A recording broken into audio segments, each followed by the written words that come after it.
సకల దేవతా స్వరూపుడు శ్రీ షిరిడి సాయినాథ్ మహారాజ్ గారి పాదాల విందాలకు శిరస్సు వంచి నమస్కరించుకుంటూ బొంబాయికి దగ్గరగా ఉన్నటువంటి శాంతాక్రాజ్లో పటేరే ప్రభు జాతికి చెందినటువంటి బాలారాం దురందర్ అనేవారు ఉన్నారు. వారు బొంబాయి హైకోర్టులో న్యాయవాది. కొన్నాళ్ళు బొంబాయి న్యాయశాస్త్ర కళాశాలకు ప్రిన్సిపాల్గా ఉన్నారు. దురందర్ కుటుంబంలోని వారందరూ భక్తులు, పవిత్రులు, భగవత్ చింతనటువంటి గలవారు. బాలారాం తన జాతికి సేవ చేసేవాడు. ఈ విషయమై ఒక గ్రంథాన్ని కూడా వ్రాశాడు. అటు తర్వాత తన దృష్టిని మతము, ఆధ్యాత్మిక విషయాలపై మరలించాడు. గీతను, జ్ఞానేశ్వరుని, వేదాంత గ్రంథాలను, బ్రహ్మ విద్య మొదలగు వాటిని చదివాడు.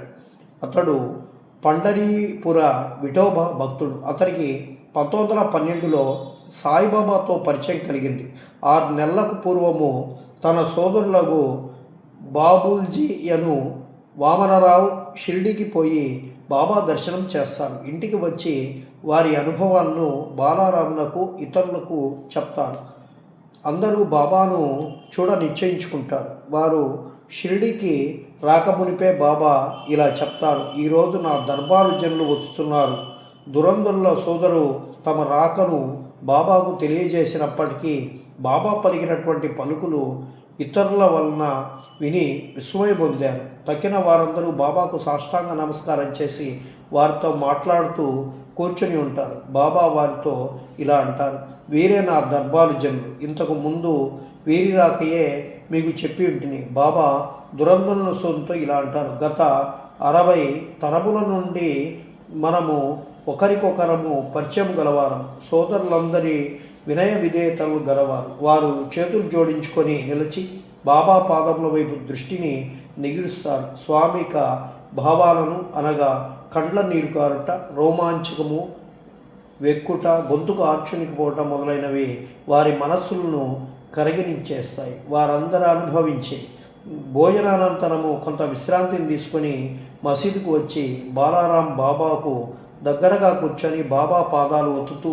బాబా చిలుము త్రాగుతూ దాన్ని బాలారామునకిచ్చి పీల్చమని చెప్పి చెప్తారు. బాలారాం చిలుము పీల్చుటకే కలవాడుపడి ఉండలేదు. అతడు అప్పటికి దాని నందుకొని కష్టంతో పీల్చను. దాన్ని తిరిగి నమస్కారంతో బాబాకు అందజేశాడు.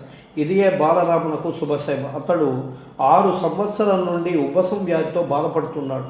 ఆ పొగ అతని వ్యాధిని పూర్తిగా నయం చేశాను. అది అతన్ని తిరిగి బాధ పెట్టలేదు. 6 సంవత్సరాల తరువాత ఒకనాడు ఒక ఉబ్బసం మరలా వచ్చాను.